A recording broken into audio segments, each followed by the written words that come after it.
Hello friends, मैं अनंत कुमार आप सभी का स्मार्ट स्टडी में स्वागत है। कैसे हैं आप लोग? उम्मीद करते हैं आप सभी अच्छे होंगे। हम लोग पढ़ रहे हैं बिहार स्पेशल को। बिहार स्पेशल में हम लोग किस बुक से देख रहे हैं? तो एडिटोरिया का आपका जो बिहार तथ्य संग्रह बुक आता है उससे देख रहे हैं। बिहार स्पेशल में हम लोग देख रहे हैं बिहार के भूगोल को। और बिहार के भूगोल में भी बहुत सारे हम लोग पिछले वीडियो के माध्यम से जो है बिहार का भौतिक विभाजन, जलवायु, अपवाह तंत्र, इन सभी जो है टॉपिक को हम लोग देख चुके हैं। अगर आपने अभी तक नहीं देखा है तो जस्ट जाइए प्लेलिस्ट में से, वहाँ बिहार स्पेशल ज्योग्राफी के नाम से जो है प्लेलिस्ट बना हुआ है, वहाँ से 1 बाय 1 करके सभी वीडियो देख लीजिए। बिहार के जितने भी एग्जाम जो है आपका होता है आपका, उसके लिए जो है काफ़ी ही इंपॉर्टेंट है। ठीक है, इसलिए वीडियो को जो है लास्ट तक आप बने रहिएगा। और आज की वीडियो में हम लोग देखेंगे क्या, तो बिहार की मिट्टी पहला टॉपिक होगा। उसके बाद वन एवं वन्य जीव को देखेंगे। उसके बाद आपदा प्रबंधन को देखेंगे। आज हम लोग का बिहार स्पेशल का जो है भूगोल का जो है लास्ट वीडियो है। थोड़ा आज वीडियो लंबा भी हो सकता है और आज हम लोग खत्म कर देंगे। उसके बाद हम लोग दूसरे विषय पर चलेंगे। ठीक है, चलिए देखते हैं, हम लोग आगे देखते हैं बिहार की मिट्टी से आपका पहला क्वेश्चन क्या दिया हुआ है। अगर इस चैनल पर रहे तो चैनल को सब्सक्राइब कर लीजिए, बेल आइकन का बटन तो दबा ही लीजिएगा, जिससे नोटिफिकेशन जो है आपके पास पहले पहुंचेगा कि इस चैनल पर क्या क्या पढ़ाई से रिलेटेड जो है वीडियो डाला जा रहा है। चलिए देखते हैं बिहार की मिट्टी के बारे में देखते हैं। तो पहला लाइन आपकी स्क्रीन पर क्या दिया हुआ है कि पृथ्वी के ऊपरी सतह पर फैले मोटे, मध्यम और बारीक कार्बनिक तथा अकार्बनिक मिश्रित कणों को मृदा या मिट्टी कहते हैं। मृदा का निर्माण चट्टानों के टूटने फूटने तथा इनमें भौतिक और रासायनिक परिवर्तनों के फलस्वरूप होता है।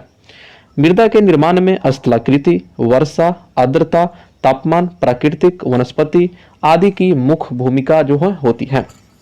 मृदा के अध्ययन को मृदा विज्ञान यानी पेडोलॉजी कहते हैं। और विश्व मृदा दिवस कब मनाया जाता है? तो 5 दिसंबर को विश्व मृदा दिवस मनाया जाता है। अगला इनकी बिहार एक मैदानी राज्य है जहां लगभग 90% क्षेत्र में जलोढ़ या अपोढ़ या कछारी मिट्टी पाई जाती है। 90% क्षेत्र में बिहार में मिट्टी को उत्तर बिहार एवं दक्षिण बिहार में निम्नलिखित रूप से विभाजित किया जाता है। उत्तर बिहार के मिट्टी की अगर हम बात करें तो वहाँ पर्वतीय मिट्टी, तराई मिट्टी, पुरानी जलोढ़ मिट्टी जिसे बांगर मिट्टी भी कहते हैं, और नवीन जलोढ़ मिट्टी जिसे खादर मिट्टी भी कहते हैं।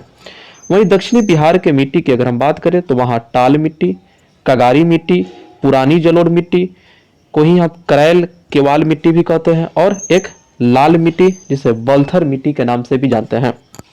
उत्तर बिहार की मिट्टी और दक्षिण बिहार की मिट्टी को जो है जितना हम लोग पढ़े हैं उन सभी को चलिए हम लोग मैप पर देखते हैं कि कौन सा मिट्टी किस जिला के क्षेत्र में, किस जिला में यह पाया जाता है। मैप के अनुसार जो है हम लोग को वो काफी समय तक याद रह सकता है। चलिए मैप पर चलते हैं।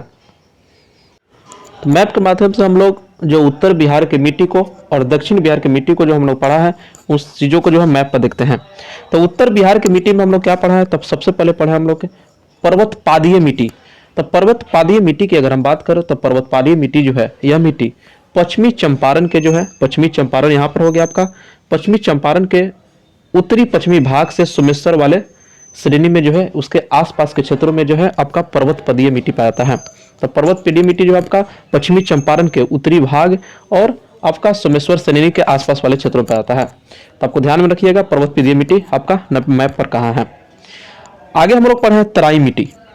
तो तराई मिट्टी की अगर हम बात करें तराई मिट्टी का, तो तराई मिट्टी जो है इसका विस्तार जो है बिहार के उत्तर सीमा में, मैंने उत्तर सीमा पर, यह भी पश्चिमी चंपारण से लेकर आपका किशनगंज तक के क्षेत्रों में जो है यह आपका तराई मिट्टी की मैंने यहाँ पाया जाता है। तो आपका पर्वत पदीय मिट्टी यहाँ पर हो गया और यहाँ से लेकर आपका किशनगंज तक जो है आपका क्या है कि आपका तराई मिट्टी पाया जाता है।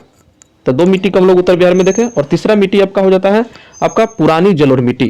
ठीक है, क्या है? पुरानी जलोढ़ मिट्टी। तो आपका अगला मिट्टी जो है पुरानी जलोढ़ मिट्टी जिसे हम बांगर मिट्टी के नाम से जानते हैं।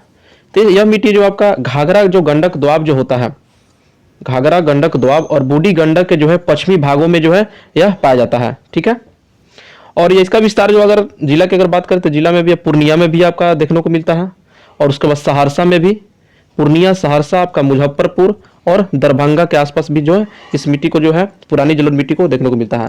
लेकिन अक्सर जो है इसका विस्तार जो है घाघरा गंडक दोआब और बूढ़ी गंडक के पश्चिमी भाग में यह स्थित है। चलिए अगला आपका उत्तर बिहार की जो मिट्टी में आपका क्या है? नवीन जलोढ़ यानी खादर मिट्टी। क्या है? नवीन जलोढ़ या खादर मिट्टी। तो नवीन जलोढ़ मिट्टी इसका विस्तार की अगर हम बात करें तो यह जो है गंगा, गंडक आपका गंगा हो गया, उसके बाद गंडक हो गया, उसके बाद बूढ़ी गंडक, कोसी और महानदी जो है महानंदा नदी के निचली घाटी में जो है देखने को मिलता है। ठीक है, ये निचली घाटियों में जो है देखने के लिए मिलता है। ठीक है, तो ये आपका नवीन जलोढ़ मिट्टी है। अब चलते हैं हम लोग दक्षिण बिहार की मिट्टी की ओर चलते हैं। दक्षिण बिहार की मिट्टी की ओर चलते हैं, वहां हम लोगों ने क्या देखा है, तो सबसे पहले दक्षिण बिहार की मिट्टी में देखा है हम लोग ने टाल मिट्टी। ठीक है, तो दक्षिणी बिहार की मिट्टी में हमने पहला देखा कि टाल मिट्टी। टाल मिट्टी जो है आपका, इसका विस्तार अक्सर जो है गंगा के जो है दक्षिणी तट पर पाया जाता है। गंगा जो है आपका हो गया, गंगा के आपका दक्षिणी तट पर जो है पाया जाता है, गंगा के दक्षिणी तट पर। तो गंगा के दक्षिणी तट की अगर हम बात करें तो यह बक्सर से लेकर आपका, बक्सर से लेकर या भागलपुर तक जो है आपका इस क्षेत्र में जो है आपका खासकर यह टाल मिट्टी का जो है यहाँ मैंने पाया जाता है, विस्तार है। अगला आपका जो मिट्टी जो है आपका कौन सा है, तो अगला मिट्टी आपका जो बताया गया कगारी मिट्टी। कगारी मिट्टी की अगर बात करें तो कगारी मिट्टी जो है, तो कगारी मिट्टी जो है यह गंगा के जो दक्षिणी तट है आपका, जो सोन गंगा हो गया आपका, ये गंगा के दक्षिणी तट पर जो आपका सोन, उसके बाद आपका फल्गु, पुनपुन, क्यूल, इन सभी नदियों के जो है किनारे पर इस मिट्टी का जो है अधिकतर विस्तार है आपका, इसका कगारी मिट्टी का। पुरानी जलोढ़ मिट्टी जो है आपका, यह जो क्षेत्र कहाँ मतलब किस किस क्षेत्र में देखने को मिलता है, तो देख लीजिए आप लोग मैप पर। सबसे पहले तो ये बक्सर में भी, बक्सर में और आपका पटना में भी, और पटना का और गया के जो आपका उत्तरी भाग जो है, गया का उत्तरी भाग में भी जो है पुरानी जलोढ़ मिट्टी यानी करेल केवाल मिट्टी का जो है विस्तार है। और इसके बाद आपका नालंदा में भी है, आपका मुंगेर, मुंगेर से लेकर आपका भागलपुर तक भी जो है यह मिट्टी जो है इसका विस्तार है, किसका, तो पुरानी जलोढ़ मिट्टी का, दक्षिण बिहार में। अगला है आपका लाल मिट्टी। लाल मिट्टी को ही आपका लाल, मतलब इसको लाल पीली मिट्टी भी कहते हैं, लाल पीली मिट्टी जिसे बलथर मिट्टी कहते हैं। इसका जो आपका जो विस्तार जो, तो लाल पीली मिट्टी का जो विस्तार जो है आपका, यह जो है आपका जमुई, जमुई हो गया आपका, मुंगेर हो गया आपका, बांका हो गया, उसके बाद आपका हो गया नवादा, नवादा के बाद आपका औरंगाबाद हो गया, औरंगाबाद मतलब पठारी जो क्षेत्र जो है आपका इधर दक्षिण की तरफ, उन सभी क्षेत्रों में जो है आपका लाल पीली मिट्टी का जो है बलथर मिट्टी का जो है ज्यादा विस्तार है। तो ये रहा हम लोग का मिट्टी का जो है मैप पर कौन कहाँ मिट्टी किस जिले के आसपास जो है मिट्टी पाया जाता है, तो मैप के द्वारा हम लोग देख लिए। इसके बाद हम एक एक कर मिट्टी को जो है वहां पढ़ेंगे, फिर वहां और वहां देखेंगे किस मिट्टी पर कौन सा चीजें उपजाई जाती है। चलिए हम लोग विस्तृत पढ़ते हैं। तो इन मिट्टी को हम लोग देख लिया है मैप पर, चलिए हम देखते हैं एक एक करके मिट्टी को विस्तृत रूप से। पहला मिट्टी हम लोगों ने कहा है उत्तर बिहार की मिट्टी के बारे में थोड़ा दिया है, तथ्य देख लेते हैं। तो उत्तर बिहार की मिट्टी का निर्माण हिमालय से निकलने वाली गंगा, गंडक, बूढ़ी गंडक, कोसी, महानंदा एवं उसकी सहायक नदियों से हुआ है। उत्तर बिहार की मिट्टी को 4 उपवर्गों में बांटा गया है। सबसे पहले हम लोग मैप में देखे थे क्या, तो पर्वत पादीय मिट्टी। यह मिट्टी पश्चिमी चंपारण के उत्तर पश्चिमी भाग के सोमेश्वर श्रेणी के आसपास पाई जाती है। 3 क्षेत्रों को जो हम लोग मैप पर पीछे देख चुके हैं। इस क्षेत्र में अधिक वर्षा होने के कारण मृदा में अधिक नमी पाई जाती है और यह अधिक उपजाऊ भी होती है। यह मृदा यानी पर्वतपदीय मृदा, यह मृदा मुख्य रूप से धान एवं गन्ने की खेती के लिए अनुकूल होती है। दूसरा हमने पढ़ा तराई मिट्टी। तराई मिट्टी की बात करें तो इस मिट्टी का विस्तार बिहार के उत्तर सीमा पर पश्चिम में चंपारण से लेकर पूर्व में किशनगंज तक 5 से 7 किलोमीटर चौड़ी पट्टी में है। ठीक है, और इस मिट्टी में कहीं कहीं कंकड़ और रेत की मात्रा अधिक पाई जाती है तथा कई जगहों पर दलदली भूमि का भी विकास हुआ है। यह मिट्टी हल्के भूरे या पीले रंग की मिट्टी होती है और यह मिट्टी धान, पटसन और गन्ने की खेती के लिए अनुकूल होता है। अगला मिट्टी है आपका पुरानी जलोढ़ मिट्टी, जिसे बांगर मिट्टी भी कहते हैं। इस मिट्टी का विकास उन क्षेत्रों में होता है जहां बाढ़ का पानी प्रतिवर्ष नहीं पहुंच पाता। इस मिट्टी का विस्तार यानी पुरानी जलोढ़ मिट्टी का विस्तार मुख्यतः घाघरा, गंडक दोआब और बूढ़ी गंडक के पश्चिमी भाग में जो है यह मिट्टी पाया जाता है। अगर कोई बच्चा नए जुड़े हैं तो घाघरा, गंडक दोआब और बूढ़ी गंडक अगर को नहीं समझ में आ रहा है तो पिछला वीडियो जो है इसके पहले आपको कराया गया है, सभी नदी के बारे में जो है एक एक मैप के द्वारा बताया गया है। उस वीडियो को आप लोग देख लीजिए, फिर आप इस वीडियो को देखिए। ठीक है, चलिए हम देखते हैं। इसका विस्तार पूर्णिया, सहरसा, दरभंगा, मुजफ्फर आदि क्षेत्रों में भी इसका पुरानी जलोढ़ मिट्टी का जो है विस्तार है। इस मृदा में चूना और पोटास की अधिकता होती है तथा फास्फोरस एवं नाइट्रोजन की कमी होती है और इसकी प्राकृतिक क्षारीय होती है। इसमें मुख्य रूप से धान, गेहूं, मक्का, तंबाकू, गन्ना उगाए जाते हैं। अगला क्या है, नवीन जलोढ़ मिट्टी। नवीन जलोढ़ मिट्टी की अगर हम बात करें, इसे खादर मिट्टी भी कहते हैं। नदियों द्वारा प्रतिवर्ष लाए गए अवसादों से खादर मिट्टी का निर्माण होता है और इस मिट्टी का विस्तार गंगा, गंडक, बूढ़ी गंडक, कोसी, महानंदा के निचली घाटी में जो है यह मिट्टी पाया जाता है। मैप के द्वारा इन सभी को हम लोग देख चुके हैं। चलिए आगे देखते हैं हम लोग दक्षिण बिहार की मिट्टी को। ठीक है, दक्षिण बिहार से मिट्टी पढ़ने से पहले इस लाइन दिया हुआ है कि इस मिट्टी का रंग गहरा भूरा होता है तथा इसमें बालू का चीका की प्रधानता होती है। क्या, बालू के चीका की प्रधानता होती है। ये नवीन जलोढ़ मिट्टी के बारे में ही कह रहा है कि इस मिट्टी का रंग जो है गहरा भूरा होता है तथा इसमें बालू एवं चीका की प्रधानता होती है। तो किसमें, तो नवीन जलोढ़ मिट्टी में। इस मिट्टी में नाइट्रोजन की कमी पाई जाती है और यह मिट्टी अत्यधिक उर्वरक होती है, जिसमें पर्याप्त सिंचाई होने पर धान, गेहूं, जूट, मक्का आदि की पैदावार अच्छी होती है। चलिए आगे देखते हैं हम लोग दक्षिणी बिहार की मिट्टी। दक्षिणी बिहार की मिट्टी की अगर हम बात करें तो दक्षिण बिहार की मिट्टी का विस्तार गंगा नदी तथा छोटानागपुर पठार के मध्य है और मिट्टी की संरचना के आधार पर दक्षिण बिहार की मिट्टी को 4 भागों में वर्गीकृत किया गया है। सबसे पहले हम लोग मैप के माध्यम से देखें तो टाल मिट्टी को। टाल मिट्टी की बात करें तो टाल निम्न भूमि का क्षेत्र होता है जो वर्षा ऋतु में जल प्लावित रहता है। टाल मिट्टी का विस्तार गंगा के दक्षिणी तट पर बक्सर से भागलपुर तक 8 से 10 किलोमीटर चौड़ी पट्टी में स्थित है। यह मिट्टी मोटे कणों वाली धूसर रंग एवं भारी मिट्टी होती है और इस मिट्टी में रबी फसल अच्छी होती है और यह क्षेत्र दलहन उत्पादन के लिए प्रसिद्ध है। अगला मिट्टी है आपका कगारी मिट्टी। गंगा नदी के दक्षिणी तट पर सोन, फल्गु, पुनपुन, क्यूल नदियों के किनारों पर इस मिट्टी का विस्तार है। तो इन सभी नदियों के द्वारा जो हम पिछले वीडियो के माध्यम से देख चुके हैं, इसलिए यहाँ आप लोग को पिछला वीडियो जो है देखिएगा, तभी आपको यहाँ समझ में आने वाला है। इसकी उर्वरता शक्ति कुछ कमजोर होती है और यह मिट्टी मोटे अनाज एवं सब्जी के उत्पादन के लिए जानी जाती है और इस मिट्टी में उगाई जाने वाली प्रमुख फसलें मक्का, सरसों, मिर्च आदि है। ठीक है, कगारी मिट्टी की। अगला मिट्टी है आपका पुरानी जलोढ़ मिट्टी। क्या है, पुरानी जलोढ़ मिट्टी, जिसे करैल केवाल मिट्टी भी कहते हैं।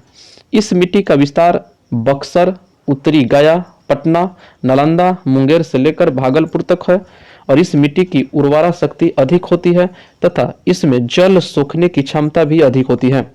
इस मिट्टी का रंग गहरा भूरा, पीला एवं हल्का होता है और इस मिट्टी में उगाई जाने वाली प्रमुख फसलें मक्का, धान, बाजरा, आलू, अरहर, गेहूं आदि देखने के लिए मिलता है।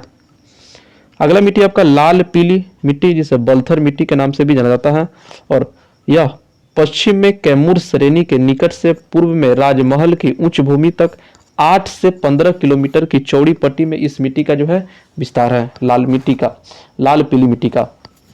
चलिए आगे देखते हैं। मिट्टी से संबंधित और है आपका लाइन, यह मिट्टी कौन, लाल पीली मिट्टी के बारे में ही कहा गया आपका।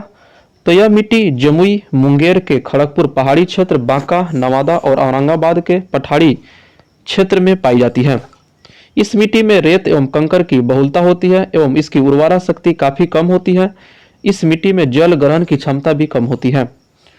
लौह तत्व की प्रधानता के कारण यह लाल रंग की होती है तथा इसकी प्राकृतिक अम्लीय होती है और इस मिट्टी में यानी लाल पीली यानी बलथर मिट्टी में मक्का, ज्वार, बाजरा, अरहर आदि मोटे अनाज जो है उपजाए जाते हैं। मिट्टी से संबंधित जो है अन्य महत्वपूर्ण बिंदु है, उन सभी को देख लेते हैं। पहला बिंदु लिया हुआ है कि लाइन की लाल बलुई मिट्टी कैमूर एवं रोहतास के पठारी क्षेत्रों में पाई जाती है। इस मिट्टी में बालू और लेटराइट मिट्टी के अंश भी पाए जाते हैं और इस मिट्टी में मुख्य रूप से ज्वार, बाजरा, मक्का जैसे मोटे अनाज जो है उपजाए जाते हैं। यहाँ से हम लोग का मिट्टी जो है समाप्त हो गया और यहाँ से वन एवं वन्यजीव आपका नया चैप्टर जो है स्टार्ट हो गया। चलिए देखते हैं इस चैप्टर से। तो वन एवं वन्यजीव की अगर हम बात करें तो बिहार के मानसूनी प्रदेश है। बिहार एक कैसा है, मानसूनी प्रदेश है और यहाँ मुख्य रूप से मानसूनी पर्णपाती वन पाए जाते हैं। इस पर्णपाती वनों को उनकी विशिष्टता के आधार पर 2 भागों में बांटा जाता है। पहला आर्द्र पर्णपाती वन, दूसरा शुष्क पर्णपाती वन। चलिए एक एक करके देखते हैं आर्द्र पर्णपाती वन के बारे में। आर्द्र पर्णपाती वन की बात करें तो ये वो वन उन क्षेत्रों में पाए जाते हैं जहां वर्ष में वर्षा औसतन 120 सेंटीमीटर से अधिक होती है। बिहार में आर्द्र पर्णपाती वन जो है आपका किशनगंज, पश्चिमी चंपारण, वाल्मीकि वन तथा नेपाल के सीमावर्ती क्षेत्रों में पाए जाते हैं। इस वनों में साल, सेमल, जामुन, सागवान आदि के वृक्ष मिलते हैं और इसके अतिरिक्त इस वनों में सवई घास, हाथी घास, नरकट, बेंत आदि झाड़ियां पाई जाती है। ठीक है, आर्द्र पर्णपाती वन के किस किस जिला में फिर से देख लेते हैं, किशनगंज, पश्चिमी चंपारण तथा नेपाल के जो आपका सीमावर्ती क्षेत्र जो है वहां पाया जाता है। अगला दिया हुआ है कि शुष्क पर्णपाती वन। ये वन उन क्षेत्रों में पाए जाते हैं जहां वर्ष में वर्षा औसतन 120 सेंटीमीटर से कम होती है। बिहार के अधिकांश भागों में इसी प्रकार के वन पाए जाते हैं और ये वन कैमूर की पहाड़ी, मुंगेर, जमुई, बांका आदि क्षेत्रों में जो है पाए जाते हैं। इन वनों में शीशम, अमलतास, साल, खैरा, महुआ, पलास, जामुन, बांस आदि जो है वृक्ष पाए जाते हैं। हमने ने पढ़ा दो मिट्टी का रहा है हम लोग, पर्णपाती वन और आर्द्र पर्णपाती वन और शुष्क पर्णपाती वन। चलिए इस मैंने यह वन जो है किस जिला में आपका पाया जाता है मैप के माध्यम से थोड़ा देख लेते हैं, वहां से आपको याद रहेगा। तो पहले हम लोग देखे थे क्या, आर्द्र पर्णपाती वन, वहां तो हम लोग पूरा जानकारी ले लिया है। यहाँ मैप के माध्यम से देख लेते हैं क्षेत्र, ये वन जो है कहाँ पाया जाता है। तो हमने पढ़ा उस समय क्या, आर्द्र पर्णपाती वन जो है आपका किशनगंज, पश्चिमी चंपारण तथा नेपाल के जो आपका सीमावर्ती क्षेत्र जो है आपका, उन सभी क्षेत्रों में जो है इस वन को देखने को मिलता है। कहां से, किशनगंज से पश्चिमी चंपारण वाले यानी वाल्मीकि नगर जो आपका वन है तथा नेपाल के सीमावर्ती क्षेत्र जो है वहां यह आर्द्र पर्णपाती वन जो है देखने को मिलता है। दूसरा हमने देखा है शुष्क पर्णपाती वन। शुष्क पर्णपाती वन की अगर हम बात करें तो यह जो है कहाँ आपका कैमूर। तो शुष्क पर्णपाती वन जो है आपका यह कैमूर के पहाड़ियों में देखने के लिए मिलता है। कहाँ, कैमूर के पहाड़ी में। और यह उसके बाद मुंगेर कहाँ आपका, मुंगेर यहाँ पर हो गया, मुंगेर, बांका और जमुई वाले जो क्षेत्र जो है यहाँ आपको शुष्क पर्णपाती वन देखने के लिए मिलता है। तो मैप के माध्यम से हम लोग देख लिए और इसका डिटेल्स तो हम लोग पढ़ ही चुके हैं। चलिए आगे बढ़ते हैं। अब यहाँ से हम लोग देखेंगे बिहार के वन्य जीव अभयारण्य, कितने वन्य जीव अभयारण्य हैं और यह कहाँ स्थित है। इस चार्ट को आप लोग ध्यान रखिएगा, अक्सर क्वेश्चन इससे पूछा जाता है। पहला आपका अभयारण्य की बात करें तो वाल्मीकि नगर राष्ट्रीय उद्यान। पहले उसका लाइन पहला दिया हुआ है कि बिहार में एक राष्ट्रीय उद्यान तथा 12 वन्य जीव अभयारण्य है। तो राष्ट्रीय उद्यानों की संख्या 1 और वन्य जीव अभयारण्य आपका 12 है। पहला आपका दिया हुआ है अभयारण्य में कि वाल्मीकि नगर राष्ट्रीय उद्यान, यह पश्चिमी चंपारण जिले में है। इसकी विशेषता यह बिहार का एकमात्र राष्ट्रीय उद्यान है और इसमें बिहार के सबसे घने वन पाए जाते हैं।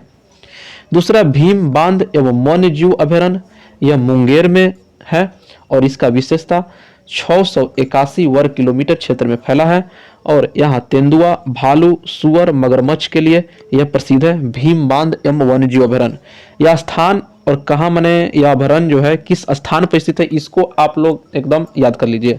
ठीक है, अक्सर पूछा था। वाल्मीकि नगर राष्ट्रीय उद्यान पश्चिमी चंपारण और भीम बांध एवं वन्य जीव अभयारण्य आपका मुंगेर में।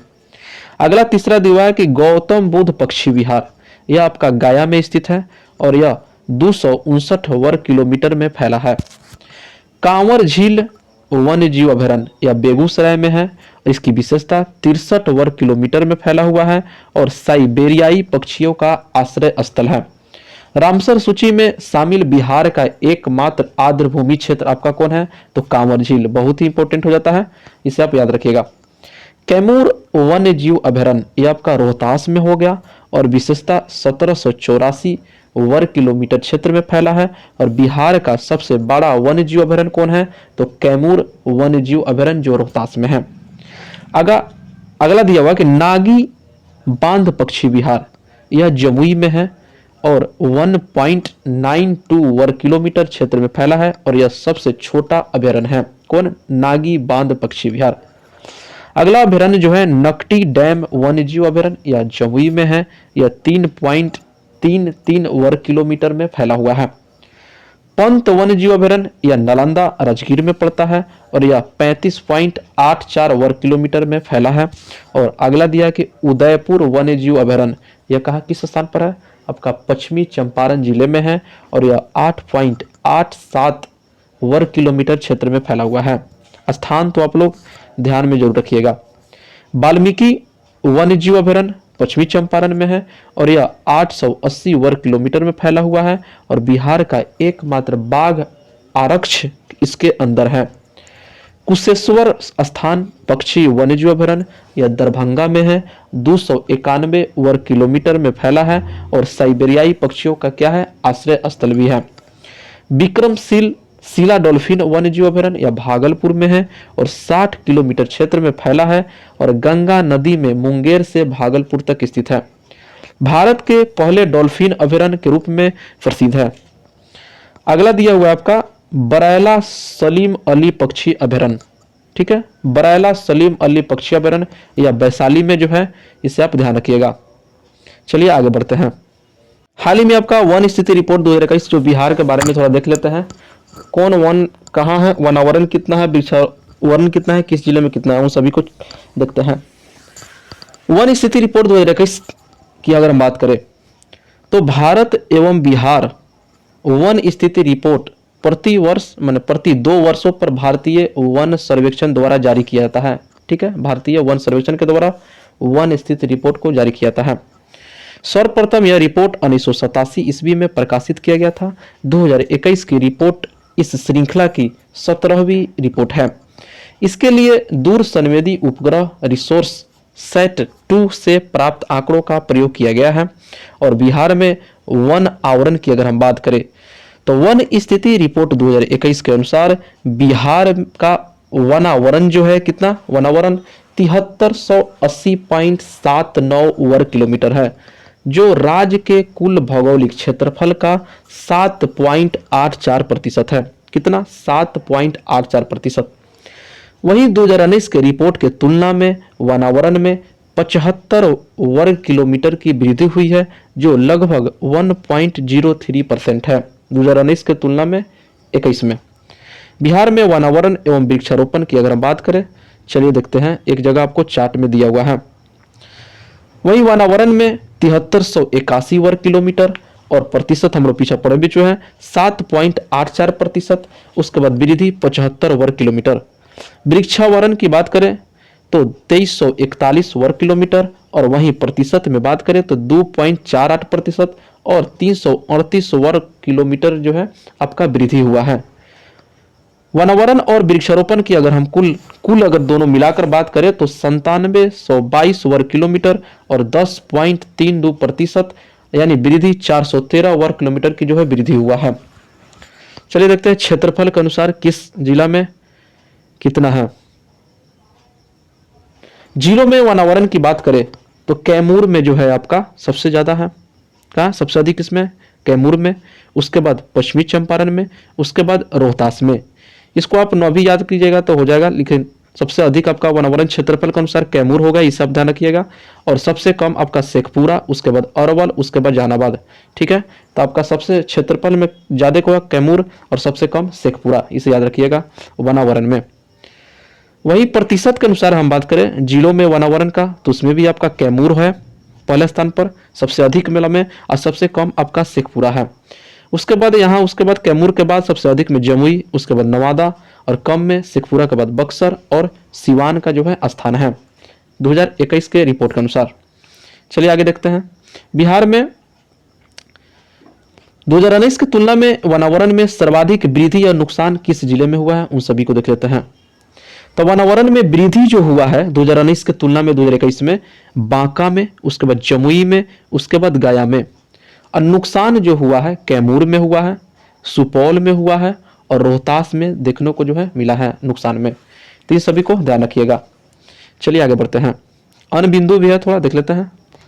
अन्य बिंदु की चर्चा करें तो वाल्मीकि नगर टाइगर रिजर्व के 796.12 किलोमीटर स्क्वायर में वन है, जो कुल टाइगर रिजर्व क्षेत्र 928.80 वर्ग किलोमीटर है का 85.71% है।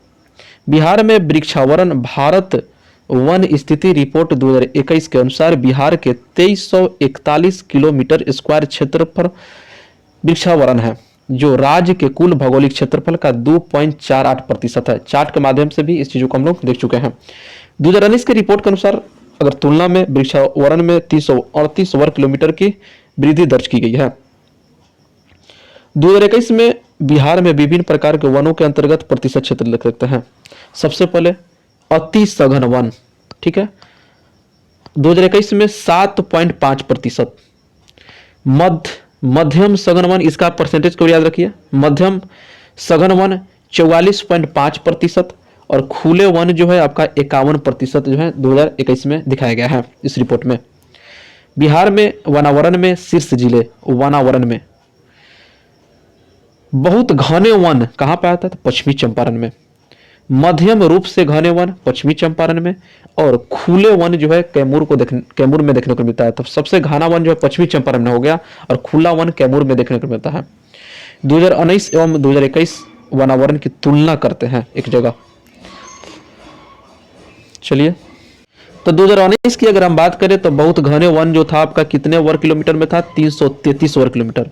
वहीं क्षेत्रफल में भी 2021 में अगर क्षेत्रफल में जो है यह 333 वर्ग किलोमीटर क्षेत्रफल में है, ठीक है। मध्यम रूप से घने वन की बात करें 2019 में तो 3250 वर्ग किलोमीटर था।